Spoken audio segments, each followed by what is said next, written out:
This conference will now be recorded. Okay, yeah. So in the last class, we discussed about how to log in into the application and what are the various explorers available on the portal. Okay, and what are the various types of the portals available, like manager portal, end user portal, developer portal. Okay, so like that we had various types of the portals. Okay, so from the developer portal, we used to implement the functionality, and the manager and the case user portals are nothing but like they are the operators who is going to access in the application. Okay, so and we also discussed about something like a class and again object concepts. Okay, so we discussed about the class and object. So what do you mean by class and why do we need the object? So class is nothing but just an assumption. Okay, so if you say some house or else some vehicle, so this would be having, the vehicle would be having two wheels, and if it is four-wheeler it would be having four wheels. Okay, likewise we will be just assuming that this thing will be like this. But particularly when you say that, okay, so Honda Accord or else Maruti uh, Swift Desire or something like that, then we will be having the instance. Okay, so which we can see and we can touch and feel. Okay, so in the same way, even in program also, okay, the class and object will be there. So the class means we are going to just to define that how exactly it will be having. Okay, and later object means it is going to create the memory for that. Okay, it is going to allocate the memory in the computer, and in that memory we are going to store some values for that. Okay, clear, right? Class and object. Class means we are just assuming that this will be like this, but whereas the object means it will be having the clear picture. Okay, in the same way here also we will be creating these classes and objects. Okay, so along with that, here we will be having something called class group as well. Okay, we'll be having the classes and class group, property, activities, harness, section, flow. There are various rule types available in Pega. Okay, there are various rule types available in Pega. And even on the first day itself, I told you, in Pega, everything is like a rule. Okay, whatever you create, that is a one rule. Okay, so rules are data constructs that define elements of the user interface, business logic, and data storage. Okay, so mainly any application will be containing these three things: user interface, business logic, and again data storage. So all these things will be stored in the rule repository in XML. Okay, all these things will be stored in rule repository. So what is the rule repository? Rule repository is nothing but the database on which you will be saving your values. You will be saving your rules. Okay, so that is called a rule repository, and it is a set of predefined rules are installed with process commander, and it is going to install some set of predefined rules in Pega. So that will be whenever you install Pega in your laptop or desktop or else in anywhere. So what it will do is it is going to create some of the predefined rules for us, which we can use for implementation of the application. Okay, so some of the rule types he has given like class, class group, property, activity, harness, section, and flow. So these are the various rules and even which we will be learning. Okay, so when we will be using the class, when we will be using the property, all these things likewise. Okay, and if you see here, this is some of the application. Okay, in this application, we have something called leave request. Okay, so in the leave request, we are going to specify what is the class. So a class, it's a group of rules related to unit of work. Okay, class is nothing but a group of rules related to unit of work. Even yesterday also, I have shown you something like the class. I'm not sure whether I have it. Yes, we have it. Okay, so yesterday we said that the class pen is there. Under the pen, we will be having some of the properties. Okay, size, color, company, and also the functionality of the pen. That is like a write. Okay, so that is what he is going to specify. It's a group of rules related to a unit of work. So here the rules are nothing but these things: three properties and one method is there. Okay, three properties and one method. So we are grouping all the related things into one particular category. So that is a class. Okay, and here if you take something called leave request, okay, this is one of the example of the class.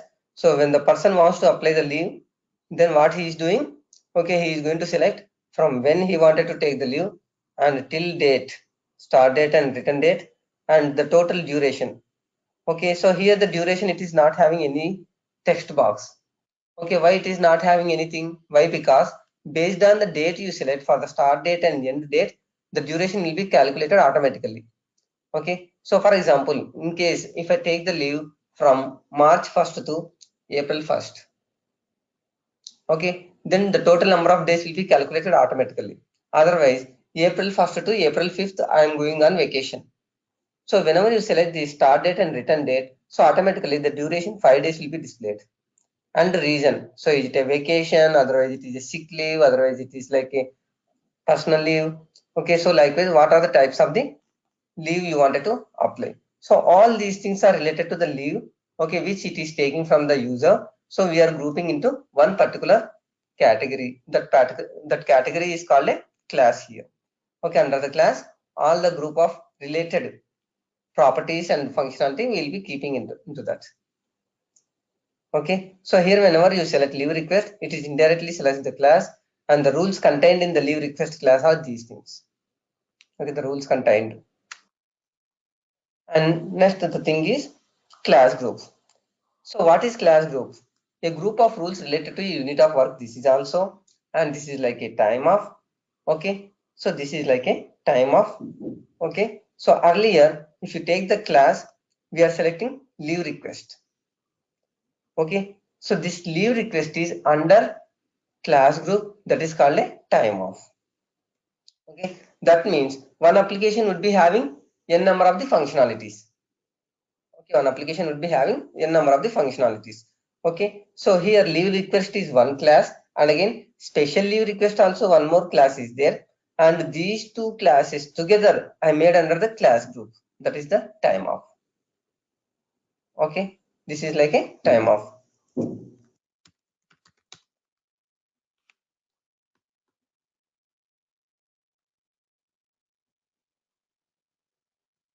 So what I am doing is I am creating two classes. Okay, so as I said, okay, I have something called insurance. Okay, for the insurance, what we will be doing is we will be doing many things before issuing the insurance to the customer. Okay, so what exactly we will be doing? First thing, collect the customer details. Okay, so for storing the customer details, I am going to take one class. So this is the class which is for customer. Okay, in this customer class, okay, we will be having some of the properties. So what are those properties?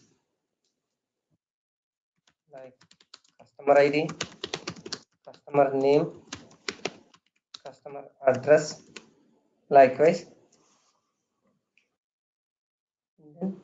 city, state. So like this, you will be having some of the properties under the customer class. Okay, and this insurance not only maintaining the customer details, it will also maintain the insurance details.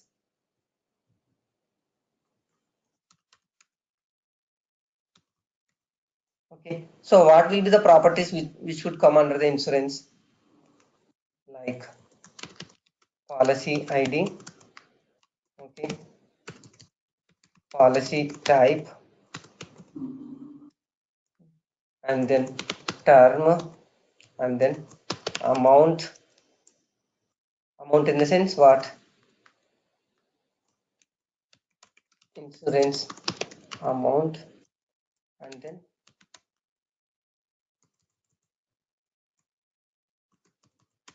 annual. Okay, so likewise, that means policy ID and policy type, whether you want to take the health insurance, whether you want to take the term insurance, whether you want to take the house insurance, otherwise you want to take the vehicle insurance. Okay, so and again the term, whether you want to take the insurance for 1 year or 2 years, likewise, and the insurance amount. So I want to take the insurance for my life for 1 crore. Okay, otherwise you want to take the insurance for the vehicle for 5 lakhs or 10 lakhs, something like that, and then the annual charges for that. So whether the annual, so based on the insurance amount, it would be having the annual charges as well. Okay, so likewise we will be having these two classes under the insurance category. So what I want to do is, for these customer details, for this insurance details, these two I want to group again into one particular category.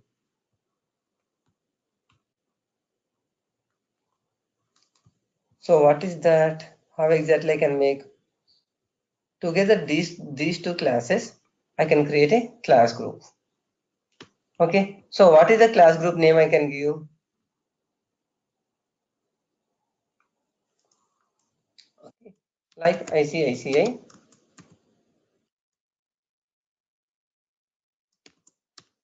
insurance.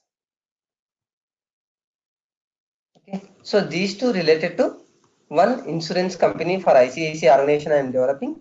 So that is the reason why I am going to keep together these two under the one class group, that is the ICICI insurance. Understanding, right? Class is nothing but some properties and some functionality. Okay, so likewise you can have n number of the classes for your application based on the need. And if you want to group all these together into one particular application, then you can make it under the class groups. Clear? Any doubts?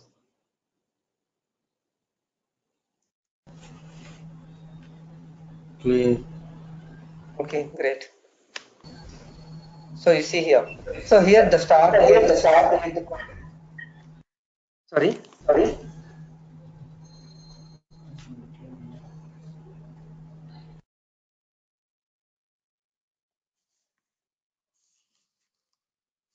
Yeah. Here we are taking the properties like start date, return date, reason, duration, all these things are the properties. But here in this example, I have shown you customer ID, customer name, address, city, state, and ID, policy ID, type, term. These are the some of the properties. Okay. So what do you mean by property? So which will be having some value and which it is going to allocate some memory. Okay, in our computer, it is going to allocate some memory. Okay, and in that memory, the values which you enter will be storing in that. Okay, the values which you enter will be storing into that particular property. Okay, so and then activity. So what do you mean by activity? And activities are automate processing. Okay, activities are the actual functionality which we are writing. Okay, so this is the place where you will be implementing the functionality without writing any code. But whereas if you go to Java or .NET, you may have to write lengthy code. Okay, number of lines of the code you have to write. But whereas in Pega, you will not write even single line of code. Okay, you will not write single line of code. It is totally graphical based, and it is very easy to implement the functionality as it is the graphical based. Okay, so that functionality to implement in Pega, activity is one of the rule. Activity is one of the rule. I just said activity is one of the rule. I am not telling that activity is the only rule. Clear or any doubt?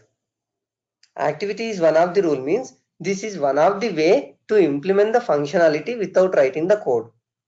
But there are various other rules are there to implement the functionality, and we will be learning one by one.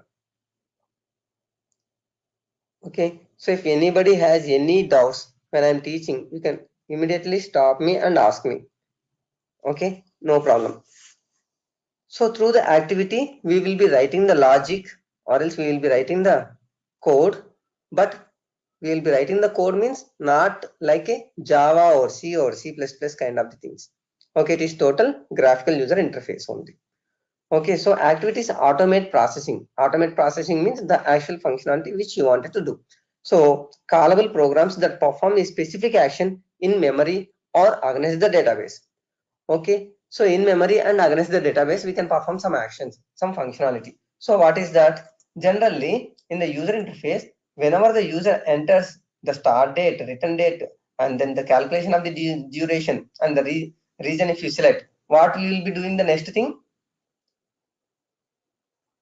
We need to save this data to the database. Why? Because in future, if you want to see when this person took the leave, okay, we need to get the information, right? So storing this information to the database can be done, okay, can be done through the activities. Okay, saving the information which is entered by the user can be saved to the database through the activity. Okay, so like saving to the database, and what else? Even here calculating the duration. Okay, how you will be calculating the duration? Simply if you place one text box, it will not be calculated, right? So we have to write the program in such a way that, so we need to take the return days and then minus start date. Then after subtracting from the return date to start date, the value which you get, that you have to assign to the duration property. Okay, that you have to assign to the duration property. So these things we can implement through the activity. So the calculation of the days and saving the data to the database. So all those things you can perform through the activity. So specific action in memory or against the database. Okay, so this can be done through the activity. And this belongs to a class. Even this is also belongs to one of the class. So here, what we can do, these are the properties. After giving the values of these properties, what we can do, we need to save these data to the database. So for that we can write one activity, and in that activity we can perform this. So what is that activity name? We can give save customer details.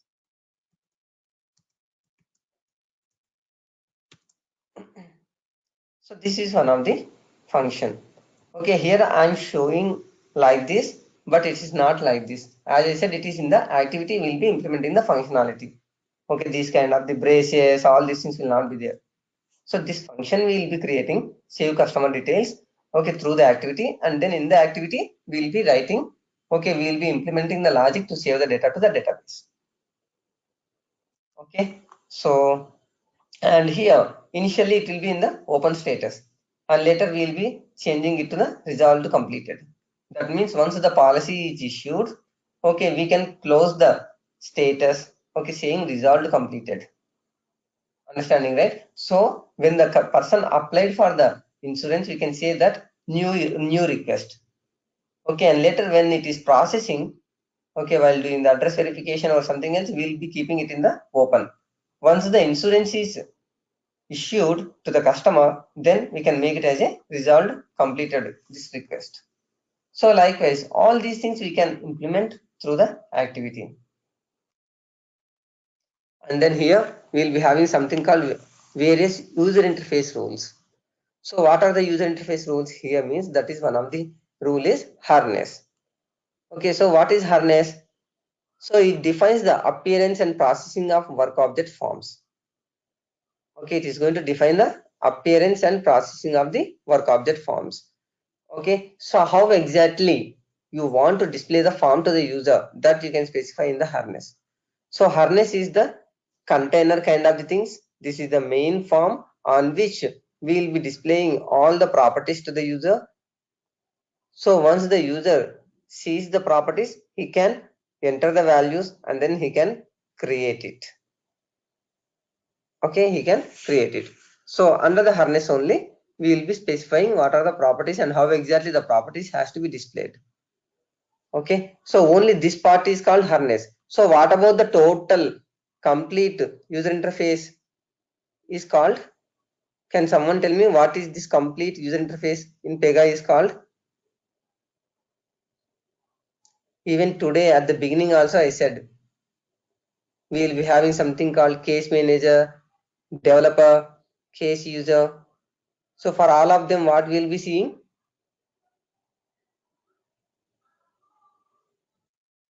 This complete user interface is called what? Once if you log in, what exactly you will be seeing, that is called what?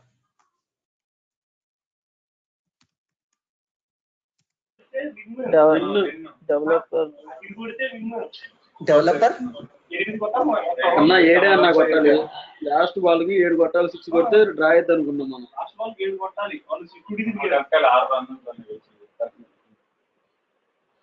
6 కొడితే Okay. అయిపోయేది నోబు 6 లేదు 2D కొట్టారు కాబట్టి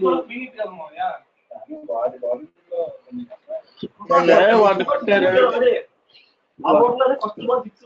వాడినే కొట్టారన్నా Say, okay, go on mute, ma. Okay, so I said this is the developer portal. Okay, so the complete user interface is called portal, but under the portal, okay, some part is called harness. This part is one harness. So in the same way here also, this is called a portal. This is the end user portal. Under the end user portal, only this part is called harness. In the harness only we can specify the property which has to be displayed. Okay, so likewise the top level one is called a portal. Under that we will be displaying the harness. Okay, even under the harness again we will be having something called section. Okay, so what is the difference between harness and section? The complete work object information is called a harness. Under the harness, okay, each and every part is called one section. Okay, we can create multiple sections and those sections you can add it into the harness. Okay, so here new leave request, work information, okay, and even here we have something called parties employee. Okay, all these things are various sections and together all these sections we placed in harness. Okay, together all these sections we placed in harness. So instead of creating one bigger user interface, what we'll be doing is, okay, we will be creating small sections and then those sections we will be including into the harness. Okay, this is the work information section. See the highlighted one. Okay, and even we have something called parties section also. Okay, after the user interface, next thing is flow. Okay, we will be having something called flow. In the flow only we will be specifying how the user can move the work object. Okay, how the user can move the case. Okay, so it represents a business process. It defines the sequence of processing that your application applies to work objects. You see here, it defines the sequence of processing, how exactly it should move.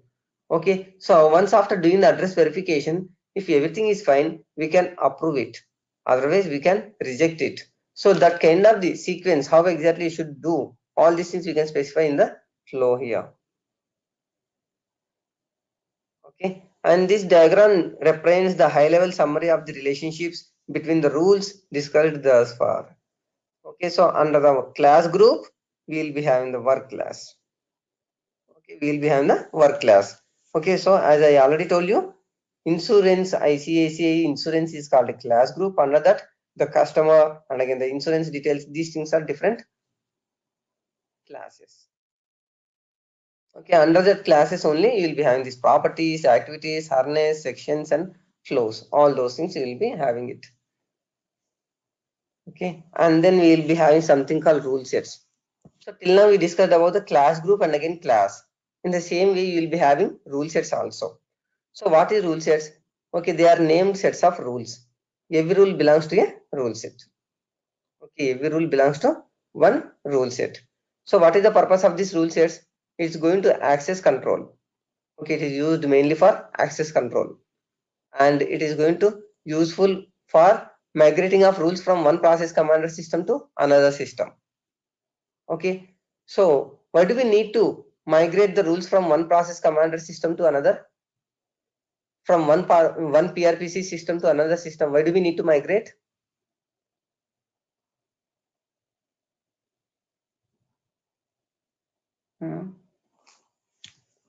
In general, from one system to another system, why do we need to move the application? I developed the application for ICICI insurance company, and later why do I need to move that insurance company application from my system to different systems? Why do we need to move? Santosh.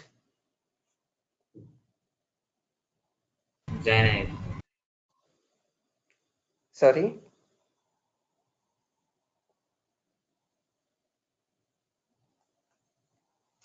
Come on.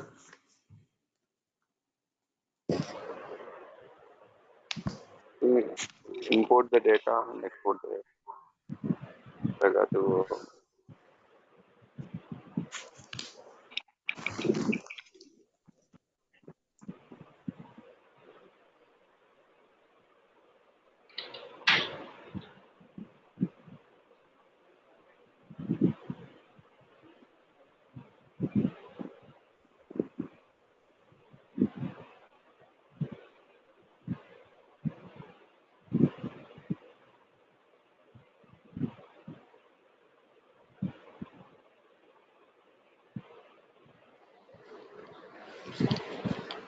Testing purpose.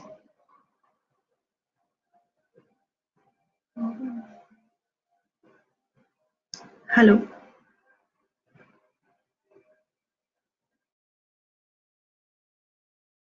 Hello.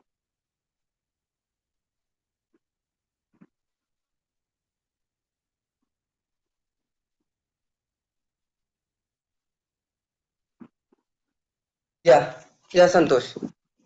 Sorry. For testing purpose or for any deployment purpose? Exactly. Nice. So I implemented a functionality on my system. Okay. So once if you implemented your functionality in your system, is the bank is going to accessing their application from your computer only? No.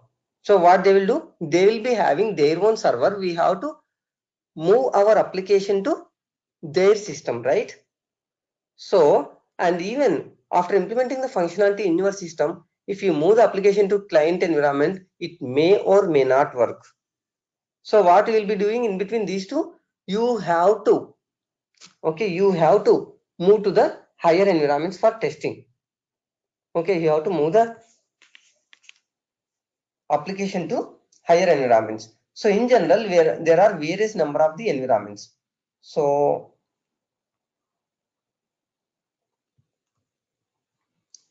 in that we can say like, okay, the environments in general, how many would be is development environment, okay, and SIT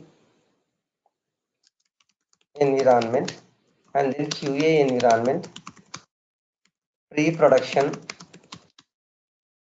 okay, and sometimes in between this you will be having user acceptance testing environment, okay, pre-production environment, and then production environment. Okay, so likewise these are the types of the environments in general it will be having. So once if you develop your application in the development environment, okay, so for testing you will be moving it to the SIT environment. Okay, so even if it is passed in SIT environment, then we will be moving it to the QA environment. Okay, and then we will be moving it to the user acceptance testing environment, pre-production, and then production. So production is the final environment. Okay, so if your application is pass in each and every environment, then only we will be moving it to the production environment. Okay, it will be moving step by step. So how we will be moving your application from development environment to the SIT environment, and then from SIT to the QA, and then from QA to UAT. So to move your application from environment, one environment to another environment, that is called migration. Okay, moving the application from one environment to another environment is called a migration. So this migration of rules from one process commander system to another is possible through this rule sets only. Okay, so we implemented the functionality, right? Okay, so for the ICICI insurance, we implemented a functionality, and then this functionality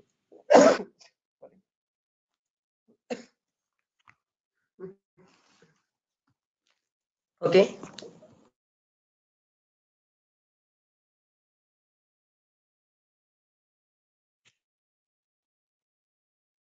to move, what you can do is you can have it everything under one rule sets. Okay, rule set is collection of the rules here again. So they are now named set of the rules. Every rule belongs to a rule sets. So all the properties, flows, harness, sections, okay, everything is part of the rule sets. Okay, so here one of the example is rule set. Okay, it will be having the version, okay, 010101 like that. Under that we'll be having various rules over there. Okay, so here he has just given rule, but they are nothing but some of the properties like customer ID, name, address, and again some of the methods like, okay, save the customer details or retrieve the customer details. So all these things will be part of this rule set as well. Okay. And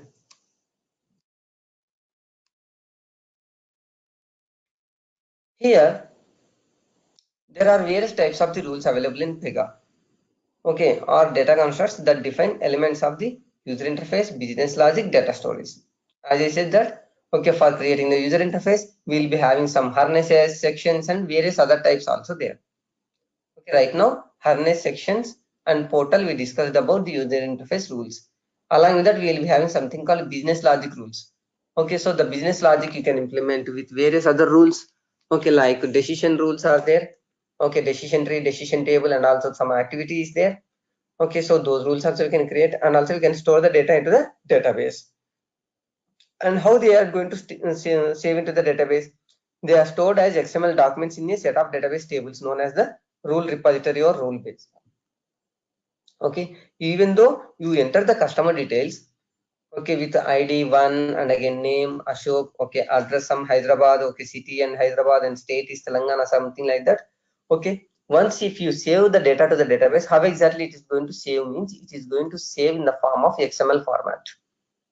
Okay, in Pega, everything will be saved in the form of XML format to the database. Okay, and so they are examined, created, and edited using the process commander. So we can retrieve, okay, we can edit, and we can save, okay, using the process commander. And they are parsed and compiled into the Java code called the rule assembly. So once if you create a rule, it will be converted into the XML. And then to the rule repository. Rule repository is nothing but what? It's a database. It is there, right? Are stored as XML documents in set of database tables known as the rule repository or rule base. Okay, it will be saved in the XML format. Okay, and later this will be converted into the Java, and again from the Java it will be loading into the portal and it will be displayed to the user. The users can access it. Okay, this is all some internal format.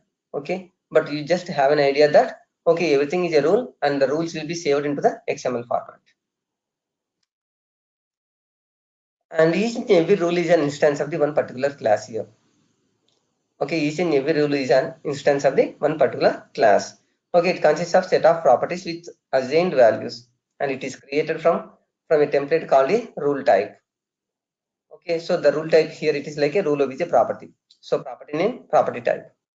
So the property name here, it is what? First name, and the type it is what? Text. Okay, so for each and every property, we can define what type of information it can accept it. Okay, here customer ID, customer name, address, city, state, everything can be of type text only. In case if you have something called customer age, okay, and if you have something called date of birth, okay, so this date of birth is going to accept the date values, date format values, and whereas age can accept integer values. Okay, so what type of information you wanted to access in this property also you can define it. So the property name is the name of the property, and the type means what type of information you want to save it into the property.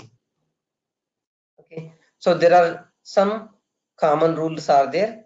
Okay, it refers to the individual instances like rule obj class for creating a class, for rule obj property for creating a property, rule obj activity for creating the activity, rule HTML section and rule HTML section. Okay, rule obj flow. So likewise for every rule you create, that will be an instance of this particular class here. Okay, so in Java, if you take the same example, he said like, okay, public class child, and in case if you want to have the inheritance, extends parent, and here int x, int y are some of the properties, and public int get x, return x, and if you want to get y value, return y. So like this in Pega, how exactly you can do?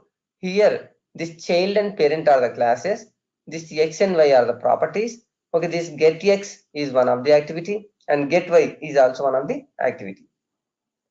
Okay, so the Java programming, instead of writing these lines of code, what we will be doing in the form of user interface, everything like creation of the property, activities creation, everything in the graphical user format. Okay, and we will be having some of the data instances also. Okay, like data instances means the one which we will be saying the customer information kind of the thing. Okay, all this is like a data. Categories we have discussed. This is user interface, we already discussed it. Okay, next coming to the class structure. Okay, so as we discussed yesterday, we will be having something called inheritance. Okay, we will be having something called inheritance. Okay, how exactly we can apply the inheritance? For the classes only. Each and every class we can have the parent classes as well. Okay, so the main purpose of the inheritance is for reusability.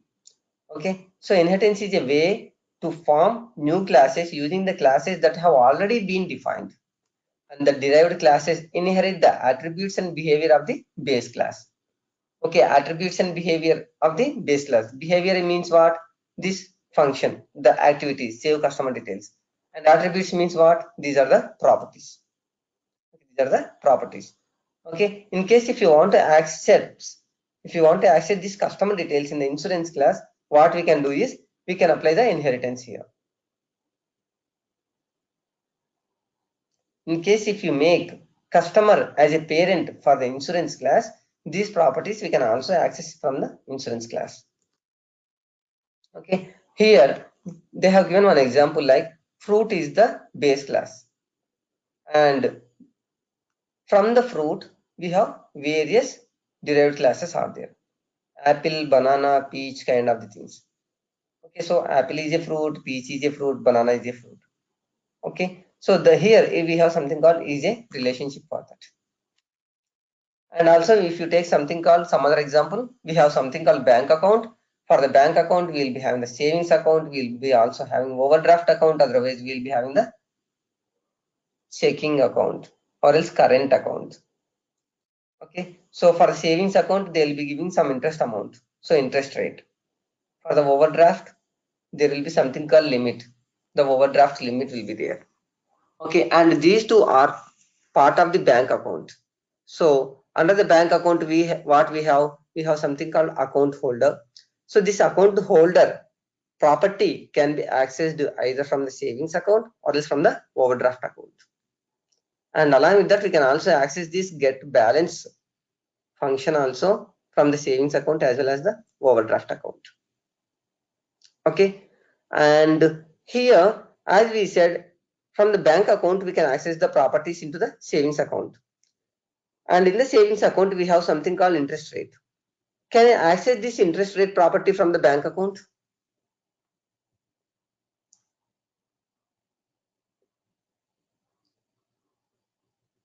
From the parent we can access in the child class, but from the child class can I access in the parent account? In the parent class? No, we can't access the. No, we cannot access. Okay, only from the parent to child is possible, but from the child to parent it is not possible. Okay, so the derived class has additional attributes that are not part of the inherited class. Okay, this will be having the additional attributes. That means I can access the property from the parent class. At the same time, I can have my own property also. Okay, I can access the money from my father. At the same time, I can earn my own money also. Okay, in the same way here also, the parent and child relationship will be there. Okay, here when we are applying the parent and child relationship, we will be having something called two types of the classes. Okay, when we are creating a class, we will be having two types of the classes. The one is abstract class, the second one is called concrete class. Okay, we will be having something called abstract class as well as the concrete class. So abstract class is a class that is designed only as a base class from which child classes may be derived. Clear? Abstract class is a class that is designed only as a base class from which child classes may be derived. That means from the fruit class, okay, from the fruit class, the apple class can be derived. Okay, this can only act as a base class. Fruit can only act as a base class. Okay, and it is not suitable for instantiation. What do you mean by instantiation? What do you mean by instantiation? Yesterday I said pen is a class. Okay, for the pen, Reynolds is the instance, Parker is one of the instance. Yes. Okay, in the same way, if you take something called as customer, under the customer I have customer ID, customer name, okay, city. Like this, 3 properties I have. Okay, now for the customer, if I create an object like Uma, okay, and then for the Uma, I will be having customer ID equal to 1, okay, customer name equal to Uma Maheshwar, okay, city equal to some Hyderabad. Okay, so here up to customers, it is a class. Okay, so this is like a abstract class. This is like a abstract class, and for this you cannot have a memory. The memory will not be there. But whereas once if you create an instance for this customer class with Uma, then it is going to allocate the memory, and in that memory the values will be saved. 1 in the customer ID, Uma Maheshwar in the customer name, okay, and again Hyderabad in the city. So here abstract class cannot have the instance, but whereas concrete class, a class for which objects may be created. A concrete class can have the objects. So here for the fruit you cannot have the object, but for the apple you can have the object. For the apple you can have the some memory allocation of that. Okay. So like the main difference between abstract class and concrete class is abstract class can only act as a base class and it cannot have the memory for that. But whereas in the concrete class you can have the memory for that. It is going to allocate some memory and assign the values into that. Okay.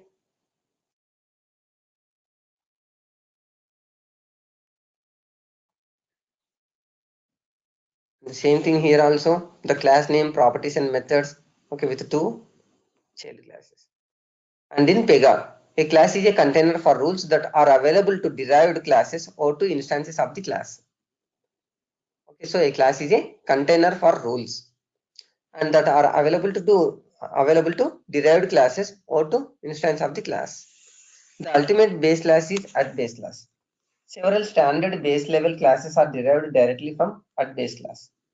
Okay, in Pega, at base class is the ultimate base class. This is the top level base class. Everything in Pega, every rule in Pega is derived from at base class only. Okay, every rule in Pega is derived from the at base class. And also from the at base class, we have work dash, embed dash, and data dash. Okay, work dash, embed dash, and data dash. So like that, there are few derived classes available, and from these classes again we'll be having our own classes. Okay, from these things we will be having our own classes. So the functionality which is available in at base class and the functionality which is available in the work class, okay, is available for the classes which we are going to create from the next classes. Okay,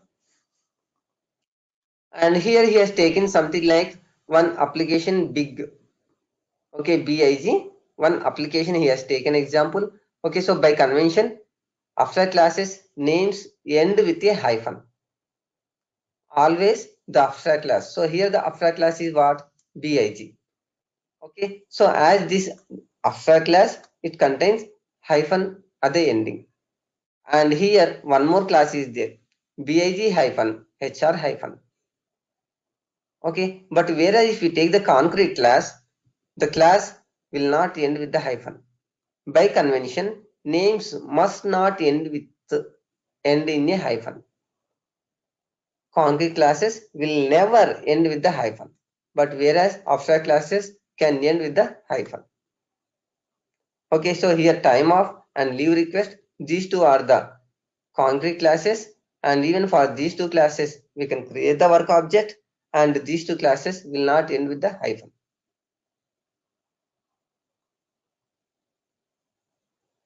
Any confusion or you are good? In Pega, when creating a class, we can create two types of the classes, abstract class and concrete class. Abstract class can only act as a parent class and it cannot create the object. But whereas for the concrete class, we can create the memory and it can also act as a parent class and it will not end with the hyphen. Those are the three differences mainly. Only to act as a parent, we will be creating the abstract class. And it will not have the memory allocation for that. You cannot create the instance for that. But whereas for the concrete class, we can create an instance, means it is going to allocate the memory.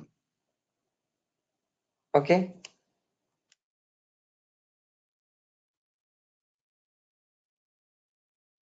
Now let's coming to the inheritance. So what kind of the inheritances we can apply in Pega? There are two types of the inheritances available in Pega. Pattern inheritance and again direct inheritance. Okay, we'll be having pattern inheritance and direct inheritance. Okay, so what do you mean by pattern and what do you mean by direct? In the pattern inheritance, first of all, we'll be creating one object for the organization. We'll be creating one class for the organization. So what is that? Let me take my organization as ICICI. Okay. So under the ICICI, okay, for the insurance company, what are the departments would be there? The departments would be sales department,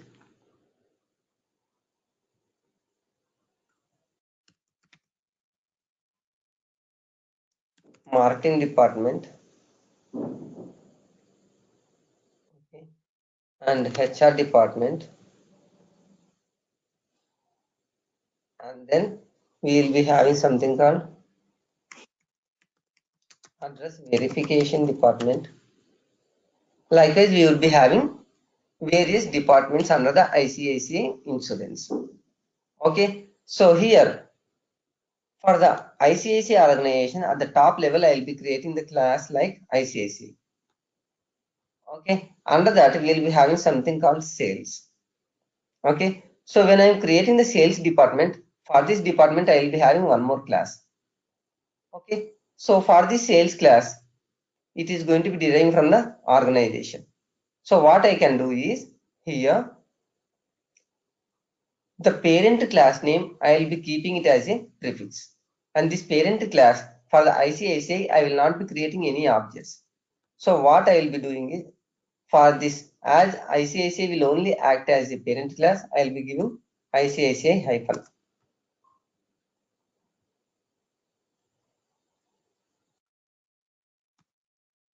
Okay, and then as it is deriving from the ICICI class, I will be giving the prefix as ICICI hyphen sales. Okay, so ICICI hyphen sales. Then what it will do? This class is having the parent name as prefix. Okay, this class having the parent name as a prefix. So when the class is having the parent name as a prefix, then it is called pattern inheritance. So the pattern inheritance always specified with dotted lines.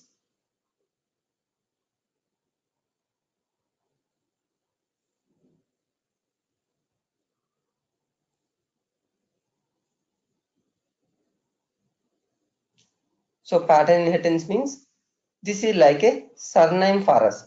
So always we will be following surname along with our name. Okay, so in the same way here also, the ICICI is the parent for this class. So the parent name I am going to specify as a prefix. So that means it is following the pattern inheritance. Okay, it is following the pattern inheritance. In the same way for the marketing also, if you want, you can give ICICI hyphen HR. Sorry. Address verification. So that is the pattern inheritance. So here if you take BIG hyphen is the parent class. Okay, and for the BIG hyphen HR hyphen and BIG hyphen sales hyphen, two departments. Under that BIG hyphen HR hyphen work hyphen. So here also this parent class name is the prefix. So this is also pattern inheritance. And BIG hyphen HR hyphen work hyphen time off. So for the time of class, I am giving this total parent class name as a prefix. So this is the pattern inheritance for this. And here, these three are the abstract classes, but whereas the time of is the concrete classes. Why? Because this is the final one on which I am going to implement the functionality. Okay, I am going to allocate the memory for that. So everyone clear about the pattern inheritance? Pattern inheritance means the prefix current class will be followed by the parent class name. And the indication we will be doing with the dotted lines. And next coming to the directed inheritance. Okay, so here under the directed inheritance, the parent class here it is at base class. And from this at base class, there are three classes derived. Work dash. So for the work dash, do we have anything prefix? Do we have the parent name as a prefix? No. So this is the direct inheritance. Even for the data class also, there is no prefix of the parent class name. So this is also direct. And here this is also direct. Only if the parent class name is prefix, then we can say it is a pattern inheritance. Otherwise, it is called a direct inheritance. Okay. And if you take dual inheritance, that means the class will be having both pattern inheritance and direct inheritance. So here at base class, this is the top level base class, and this is derived from the big hyphen hyphen. Okay, big hyphen. So there is no prefix. So here in between this at base class and big hyphen, what kind of the inheritance we have? Only in between at base class and big hyphen, what is the inheritance we have?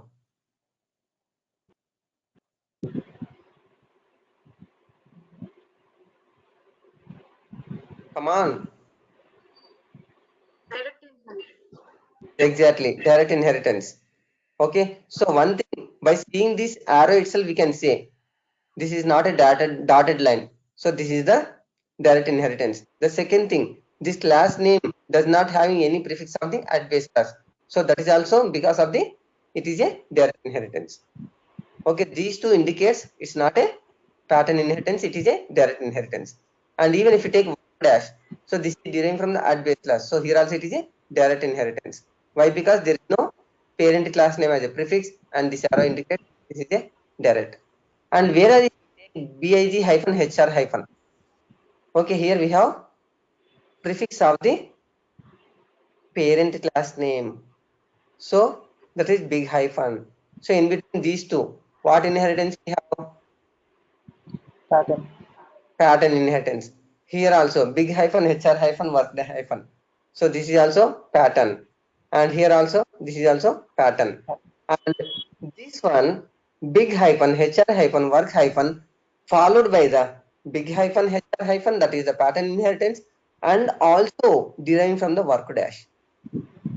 Means it is a direct inheritance. For this class, we have total how many parent classes?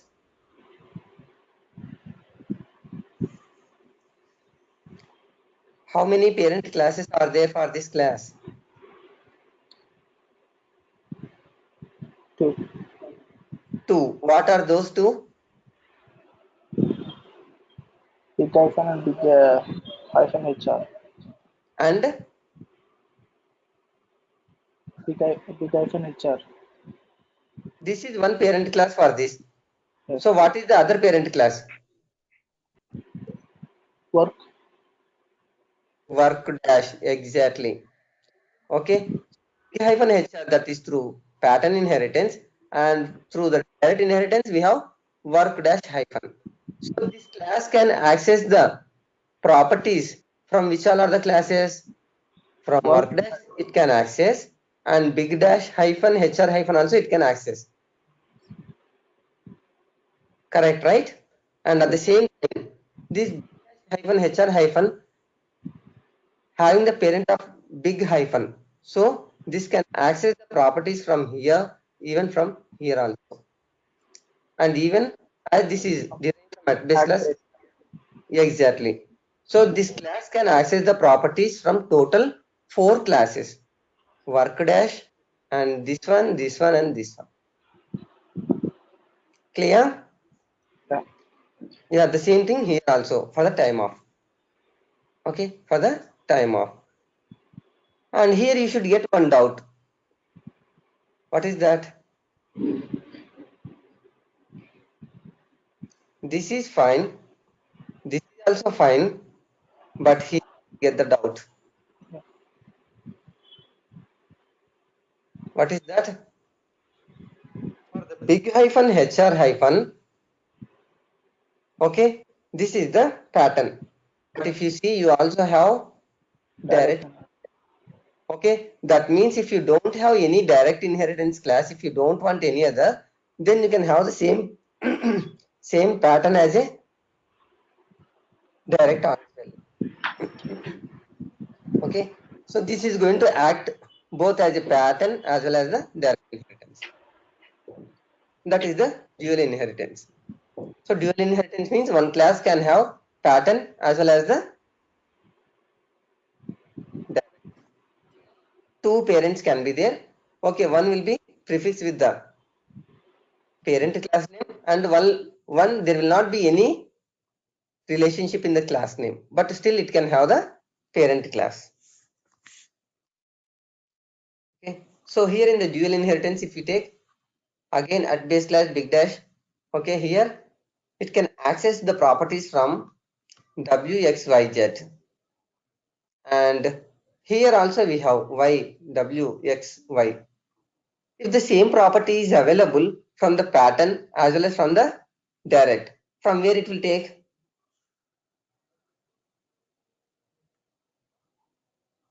One property w is available in the pattern parent class, and at the same time this w is also available in the direct parent class. So from where it will refer that? In that case, first it will take the pattern inheritance. Okay, determining inheritance. Pattern inheritance is used first. Okay, if the algorithm fails to find any rules using the pattern inheritance, it starts again using the directed inheritance. Okay, so in the time of, if I refer the property x, so first it will check in the pattern parent. Is it having the x here? No. X is not here, right? X property is not here. Then what it will do? Again go to the pattern parent, big hyphen HR. So here it is having x, so it will take from here. Okay, and it is having y again. So why do we have it in the pattern? Here no. Here again no. Here we found it. So it will take. And the last one is the z. So first where it will check for the property z? Pattern. Yeah, pattern. So as per the pattern, here do we have the z? No. It will go to the big hyphen hr hyphen. Do we have z here? No. It will go to the big hyphen. Do we have the z here? No. It will go to the parent again. At base class, do we have the z here? No. In the pattern parent classes, it is not available. Then it will go to the direct inheritance. Here, do we have z? Yes, we have the z. Then it will take from here. So if the same property is available in two base classes, it will take from the pattern base class first. If in the pattern base class, if it is not there, then it will go to the direct inheritance base class. Clear, right? Yeah, that is the inheritance concept. Pattern inheritance and direct inheritance. And if you refer any property, so how exactly it will take. And then abstract class, concrete class. Okay, abstract class ends with hyphen and we cannot create the object. Okay. The same thing he has given one more example as well. Big hyphen HR. Okay, big hyphen sales like that. Okay, so here BIG hyphen is nothing but a ICICI bank. Under that HR department, sales department, and under that we'll be having the some work classes. Okay, it contains some work classes. So what is work class? So work class is the one, the fundamental unit that records processed work in an application. This is the place where we will be implementing the functionality. Okay, under the work class, we will be implementing the functionality. So it inherited standard functionality from work dash and work dash object. The standard base classes to classes that define the work objects. So if you want to create any of the work object, like for the time of request, okay, then it will be deriving from the work dash. And in case if it is leave request, this will be deriving from the work dash object class. Okay, under this work dash object class only, we will be specifying all the properties, activities, flows, and user interfaces and everything. So this work dash object contains standard rules that your classes inherit, including properties, activities, and flows. Okay, so organization level 1 class, division level 1 class, unit level 1 class. Okay, under that again we will be having something called our functionality wise leave request or something like that, or otherwise insurance request. Okay, and then we will be having the work dash object. The work dash object is the final one, final class where exactly we will be implementing the functionality. So class group also I already discussed you. If you want to group all together into one class, then that is called a class group. And this is the place how exactly we will be creating the classes and we will be doing that. Okay. So tomorrow we will be learning how to create the classes and all those things from Pega. How to create the class group, how to create the class, and how to make the inheritance. Okay, how to apply the inheritance, how to create the application, all these things we will be learning from tomorrow. Okay, so any doubts or everybody is fine? Clear, sir. Clear. Okay, great. So we will be seeing again on Monday. Okay, Saturday and Sunday. Okay, so we will meet you again on Monday at same time, 8 o'clock. Thank you. Okay, Right. okay, guys. Happy weekend. See you tomorrow. Thank you. Right. Bye.